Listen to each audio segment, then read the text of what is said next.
This is a fun topic today. Most people have very strong opinions about whether they want to live in a community with a homeowners association or not. I have seen the pros and cons of both sides on this topic, and in this video, I want to share with you the most common pros and cons that I hear about living in an HOA community. In case you are a first-time buyer and have escaped the concept of HOAs your entire life, let me quickly catch you up. An HOA is a homeowners association. If you are buying a home in a neighborhood, it is very likely that there is an active homeowners association and also CC&Rs, which are codes, covenants, and restrictions. The CC&Rs are the rules of the community, like you cannot park your RV or boat in your driveway all year. Or the CC&Rs may have an architectural design committee that approves all of the home paint colors and materials. So if your dream is to have a bright pink house, the HOAs might say, no dice, that's not an approved paint color. You can't do that. So to make sure that the architectural control committee makes sure that there's a cohesive look in the neighborhood.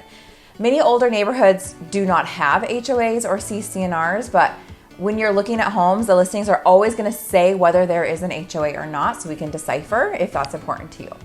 I've had my share of living in HOAs. When my husband and I first got married, we rented a condo in Bellevue with a very strict HOA. The HOA president every night would be down there in the parking lot writing down everyone's license plate numbers and she would do it again in the morning to see who should be there, who shouldn't be there, who needed to get towed or get fined. She had way too much time on her hands and kind of made everyone's life miserable.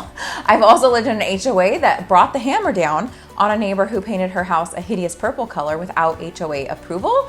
So I have seen both sides of this. All right, thank you for watching. I make a new video every week, and if you like my content, make sure you subscribe and turn the bell on for notifications so that you don't miss a video. Also, I want to hear from you. I have been selling homes for 10 years now. I love helping people relocate to this area. If you are thinking about making a move and you want to talk about the process, give me a call or shoot me an email. I have the experience to help make this process very smooth for you, so do not be shy. You will not bother me by reaching out. Back to HOAs. I can't wait to hear everyone's horror stories on this topic, so go ahead and give me your best in the comments down below. And let's start with the pros.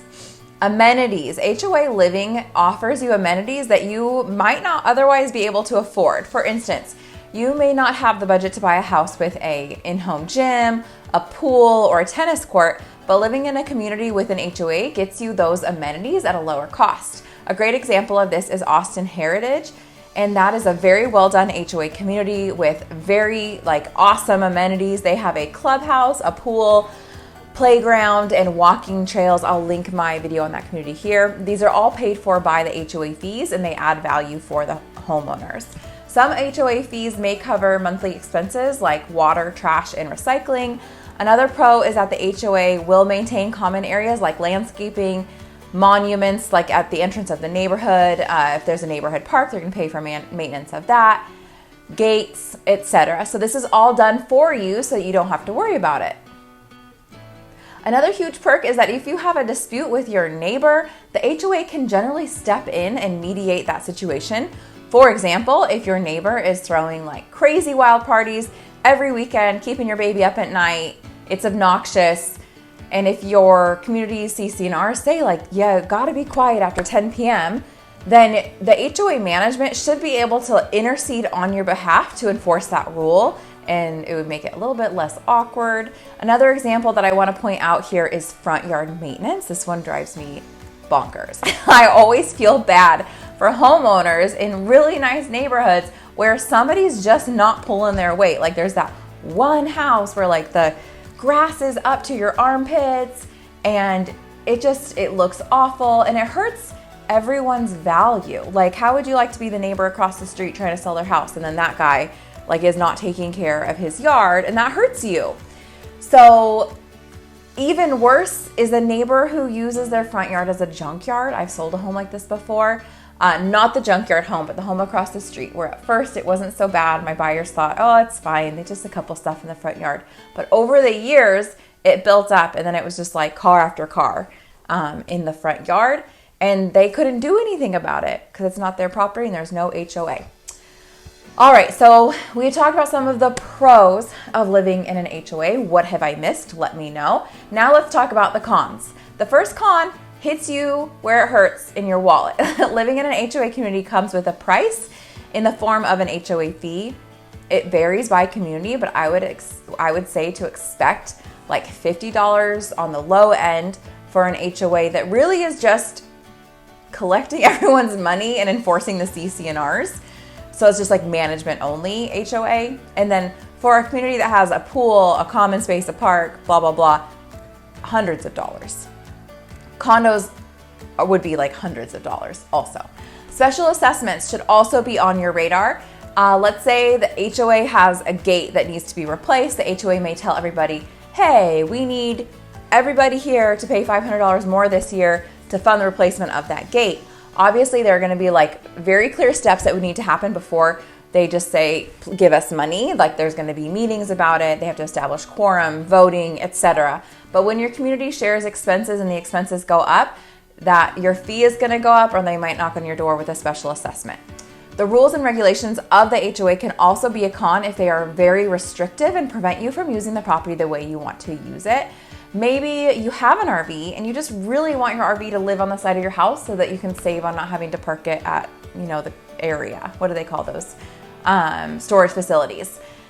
And the HOA says, no, can't put your RV there. Then you might not want to buy that house. Another example is if you run a business out of your home, like a daycare. Some HOAs say you can't run a business like that from your home. So that would not work for you. Either you don't run that business from your home in that community or you find a different house.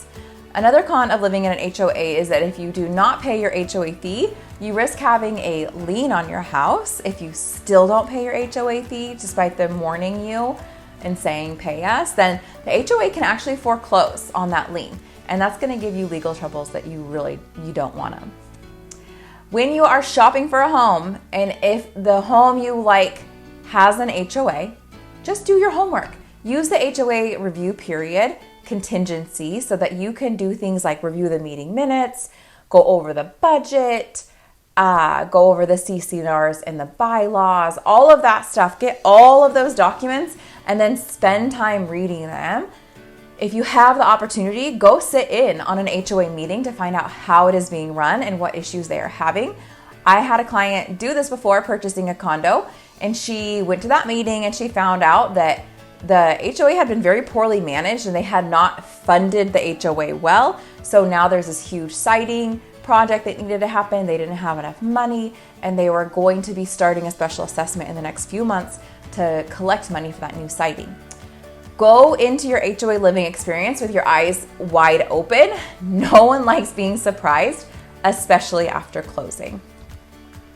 So what are your thoughts on this? Do you have any of these fun nightmare stories from HOA living? Did you have a great experience? Let me know in the comments.